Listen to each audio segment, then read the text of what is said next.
The first snow came early that year. It didn't fall soft. It cut sideways, biting, like something personal. The wind came down from the Bitterroot Hills, carrying the smell of iron and cedar. And by dusk, the town of Larkspur Hollow was nothing but a gray blur of chimneys and horses, shifting their weight for warmth. And in that storm, a woman walked. Her name was Etta Vale, or what was left of it. Folks in town didn't use it much anymore. They called her the Widow Witch, though she'd never been married and never cast a spell in her life. The name stuck after the preacher's boy took sick a fever that burned out of nowhere and left his mother shrieking in the chapel. Etta had nursed him the week before, and when he died, tongues turned quick.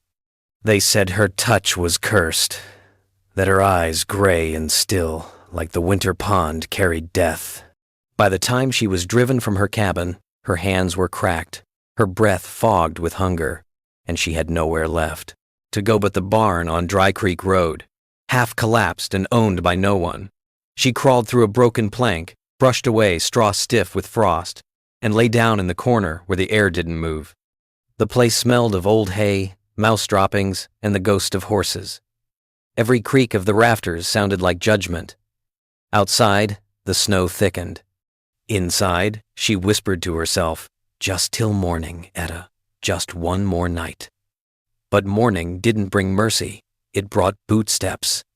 At first, faint a slow drag of spurs across frozen dirt. Then closer, then stopping right outside the barn door. A shadow moved under the gap. Then the door opened, wind howling in with it, and a man stood there tall, broad, his coat heavy with snow, his eyes sharp as a knife honed too long. Silas Wren, the richest man in 3 counties. Cattle baron, railroad investor, and widower. He looked at her, the woman crouched among his hay, like he was looking at something he'd dreamed once and tried to forget. "Cold night to be trespassing," he said, voice low, steady. Etta didn't speak. She pulled the old shawl tighter around her shoulders. "I'll leave," she managed, her voice rough from days without use. But Silas stepped forward, kicked the door shut, and set down the lantern. The yellow light spread over the barn, revealing her face, the bruises under her chin, the frost clinging to her lashes. He sighed, slow. "You got nowhere to go, do you?" She shook her head. For a long moment, neither spoke.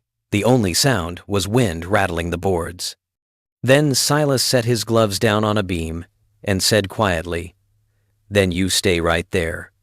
That's my bed now, for you." The words didn't sound like pity. They sounded like atonement.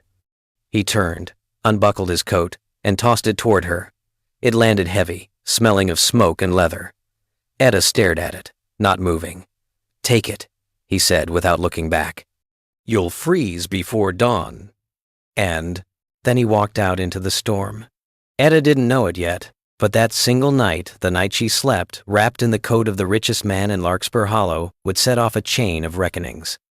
By the week's end, someone would hang, someone would confess, and something buried deep in that frozen town would finally crawl into the light.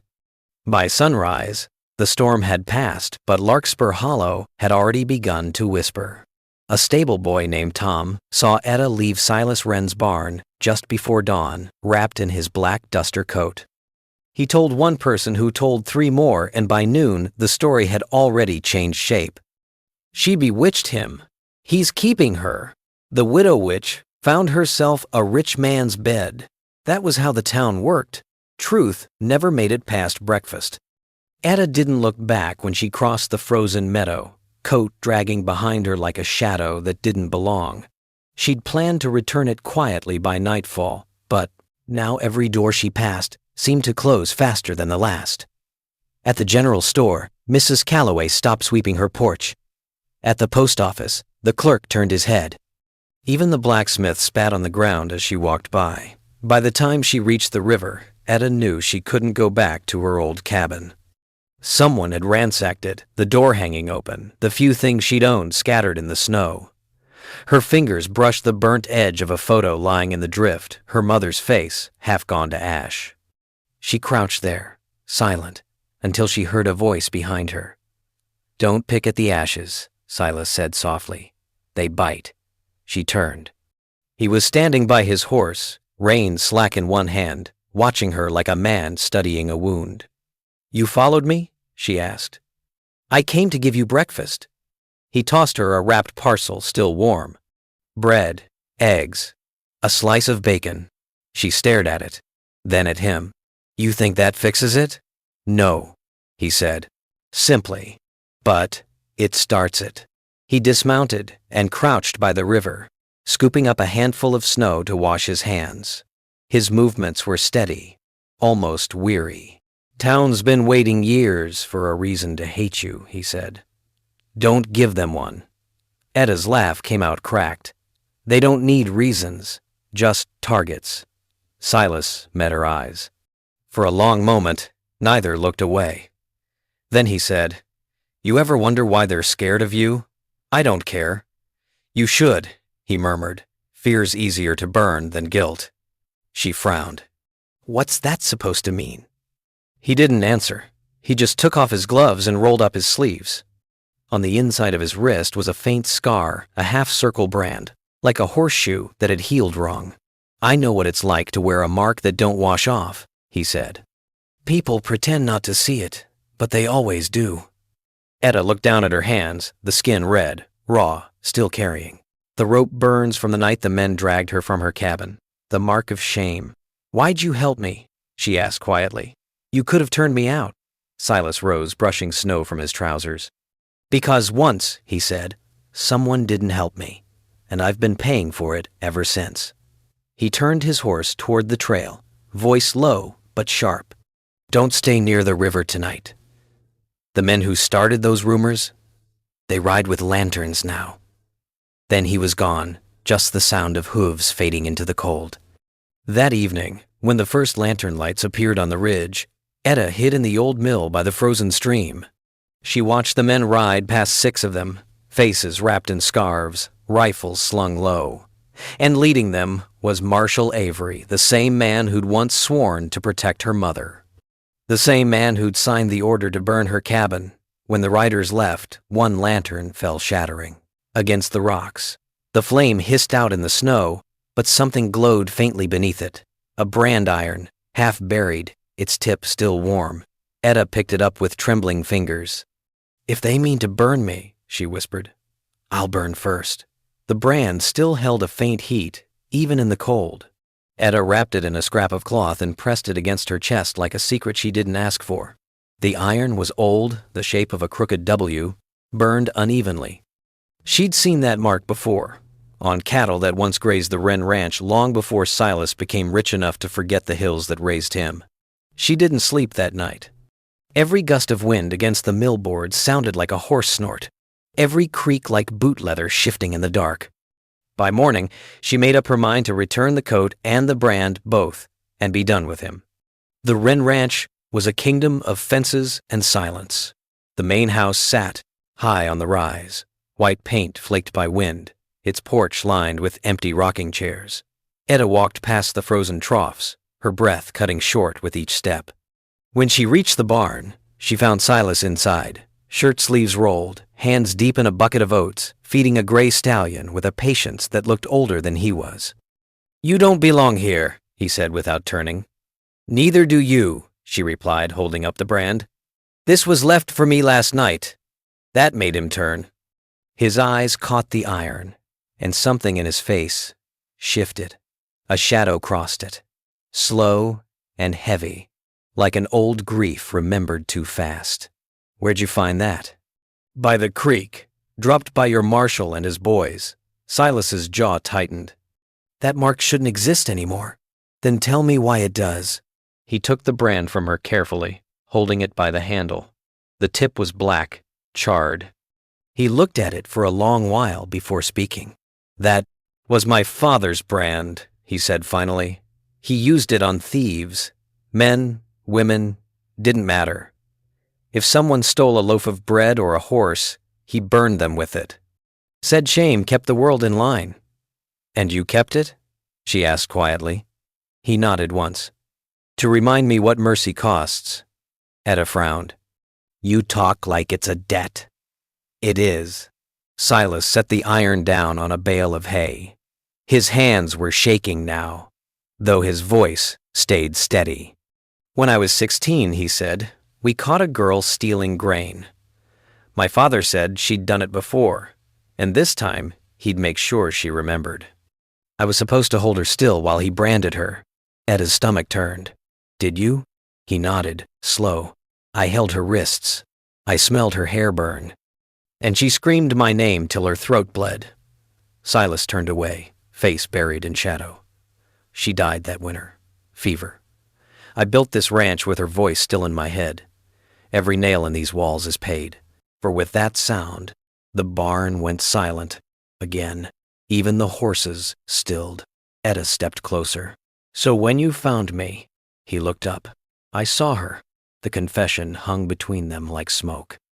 Etta wanted to hate him.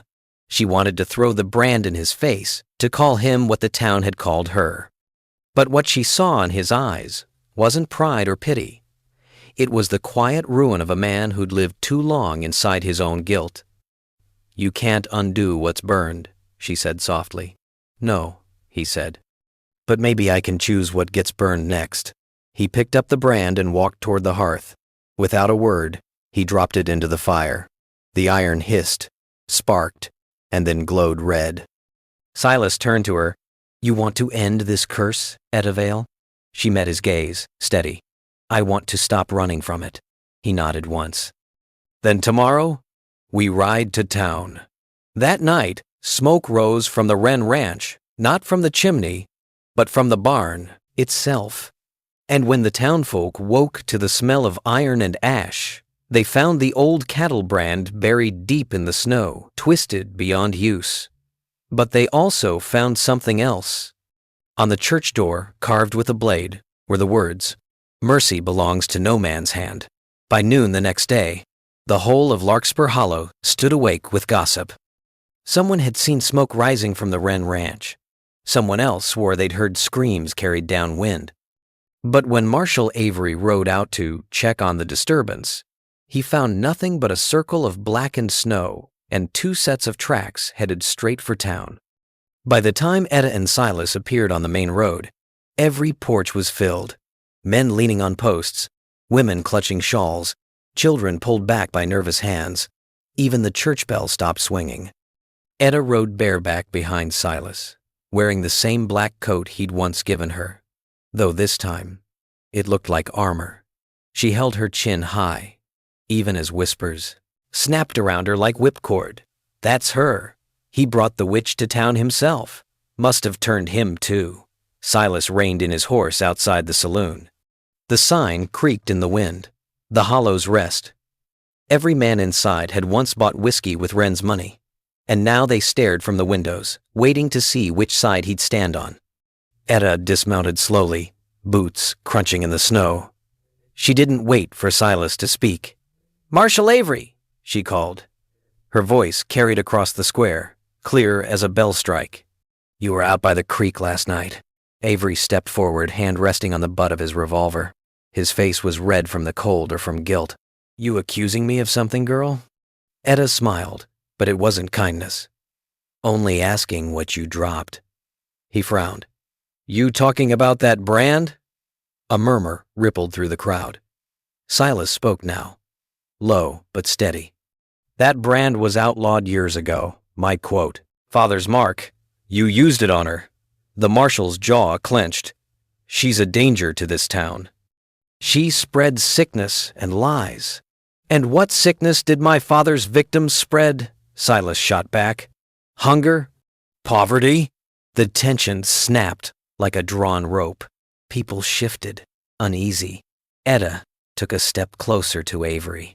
You burned my mother's house. You left her to freeze. Avery's hand twitched toward his gun, but he didn't draw. You think anyone here will believe a witch over me? And that's when it happened. That small crack of defiance that splits a town clean in two. From the edge of the crowd, a child's voice rang out. She helped me when I was sick. Heads turned. It was little Clara Whitcomb, no more than 8, clutching her mother's skirt. She made me tea when nobody else would. You said I'd die, but I didn't. The mother tried to hush her, but it was too late. The silence that followed wasn't loyalty. It was doubt. And doubt, once it shows its face, can't be buried again. Etta felt her breath hitch. For the first time, she saw something flicker in the townsfolk's eyes that wasn't hate, it was uncertainty. Silas stepped beside her. "You hear that, Marshal? That's your town talking!" Avery sneered. "This town needs order, not mercy." "Then maybe it's time you stopped pretending they're the same thing," Silas said. Avery moved fast, but not fast enough. The moment his gun cleared leather, Silas's hand was already on his own. The two reports echoed like thunder across the square. Avery's hat spun into the snow. His shot went wide, buried itself in the saloon wall. Silas's bullet struck the ground an inch from the marshal's boot. "Leave," Silas said softly, eyes flat as cold steel. "Before I decide to aim higher." Avery stared at him, then at the crowd, now silent and watching. For the first time, no one moved to back him. Even his deputy stayed still. He spat in the snow and turned away. As his horse's hooves faded down the street, no one followed. Etta exhaled, her hands trembling. "You didn't have to do that." Silas holstered his gun. "Didn't do it for you," he said. "Did it for what's left of this place." That night, the wind shifted again. The smell of the burned brand still lingered in the valley, but so did something new, something softer. When dawn came, someone had laid wildflowers at Etta's old cabin door, and on the church wall, the carving had been scrubbed clean except for the last 3 words, "Left untouched." No man's hand. The thaw came early that year, sudden, violent, like the earth itself was tired of being quiet. Snowmelt turned the ground to mud, and the Bitterroot River swelled so fast it tore whole trees from their roots. By the 3rd day, the riverbank behind the church began to crumble, and with it, the last fragile calm of Larkspur Hollow. The townsfolk gathered again, this time not for gossip, but judgment. Marshal Avery hadn't left town after all. He'd holed up with his men in the blacksmith's barn, drinking, nursing the wound to his pride. Rumors came fast that he'd sent word to the circuit judge in Missoula, that he'd sworn to bring justice to the Hollow before spring. And justice, in Avery's mouth, meant blood. At sunset, Silas found Etta by the river. She was washing soot from her hands, watching the current carry it away. "You should have run by now," he said. "I'm done running." He crouched beside her, voice low. "They mean to try you proper or not. Avery's got half the town believing you cursed their crops." She looked up, face calm, almost tired. "Then let them try me. Let them see what a curse looks like when it bleeds." Silas gritted his teeth. "You think dying's gonna change them?" "No," she whispered. "But maybe it'll shame them." He slammed his hand into the mud. "You talk like shame's stronger than fear. It ain't. Then why are you still here?" That stopped him cold. When the riders came that night, torches high, Etta didn't hide. She walked out to meet them at the river, wrapped once again in Silas's coat. The crowd followed, drawn like moths' old faces, new faces, men who'd once bought her herbs and now spat her name.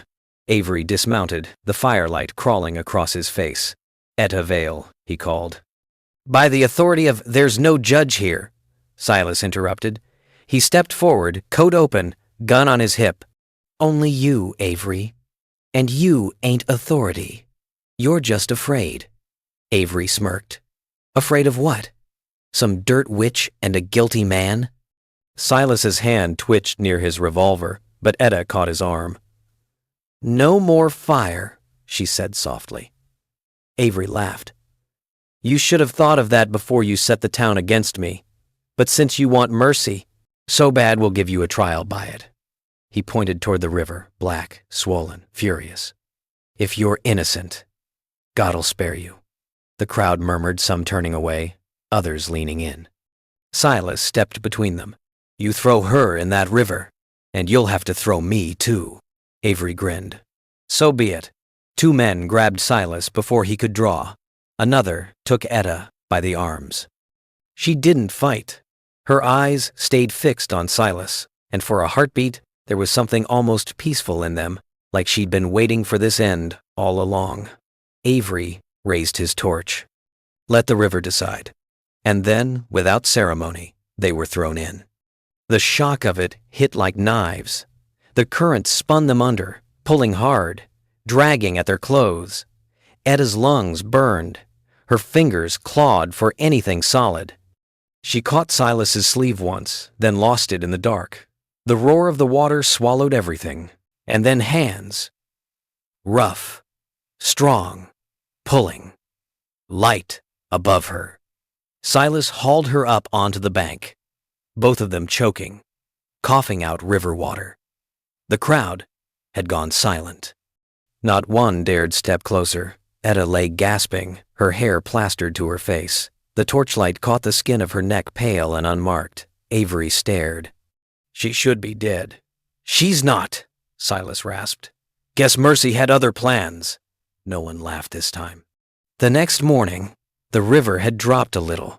The mud still smelled of smoke and fear. Etta stood on the bank alone, clutching something small, a river stone smooth as bone, marked faintly by the iron she once carried. She set it down in the water and watched it sink.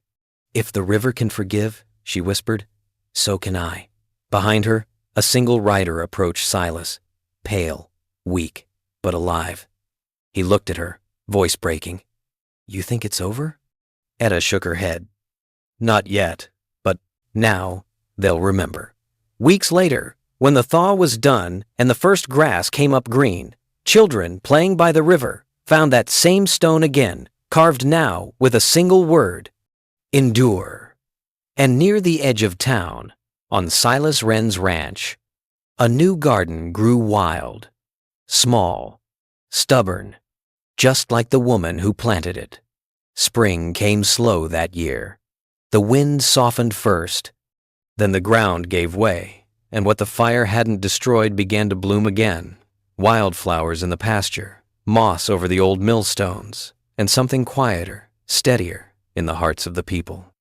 Etta Vale didn't leave Larkspur Hollow. She stayed on the edge of Silas Wren's land, where the river bent like an old scar through the meadow. The barn that had once been her shelter was rebuilt not for cattle this time, but for seed, soil, and silence. Every morning, she worked with her hands in the dirt. No spells, no charms, just the kind of patience only grief can teach. And, slowly, things grew. Silas came most days, though he never said why. Sometimes he brought supplies. Sometimes he just stood watching from his horse. The river's edge had taken much from both of them, yet neither seemed eager to forget it. One afternoon, as the sun folded behind the ridges, he came carrying a small crate. Inside, wrapped in burlap, was something gray and metallic, the old brand, the same one they'd thrown into the fire. It was warped now, blackened, twisted beyond recognition. Etta stared at it, silent. They dug it up when they cleared the barn, Silas said. Couldn't bring myself to toss it. She brushed the ash away from the handle. You still keeping your ghosts, then? Maybe, he said. Or maybe I thought you'd want to decide what happens to this one. Etta took the brand, turned it in her hands, and for a long moment said nothing. Then she set it in the earth beside the riverbank and began to cover it with soil, one handful at a time. When she finished, she stood back. Let it stay there, she said. Let the ground carry it, not us. Silas nodded. You believe it's buried for good? Etta smiled faintly. Nothing that's burned ever really goes away. But sometimes that's not a curse. Sometimes it's just memory. Weeks turned to months. The whispers in town faded, not because people forgot, but because new life demanded other talk. The widow witch became the river woman, the one who healed wounds, nursed the sick calves, and brought food to the widows of the men who once hunted her. The children who used to hide now waved when she passed. Even the church doors stayed open again. Marshall Avery left the Hollow that summer. Some said he joined a railroad company out east. Others said he drowned on the trail. No one marked his grave. That's reportin'. You 17. That's trains. But the scar he'd left on the town, the fear, the silence, it healed slower than any wound.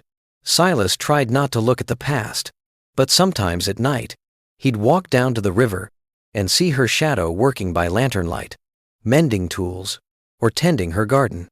And for the first time in years, he didn't feel like a man waiting for punishment. He felt forgiven.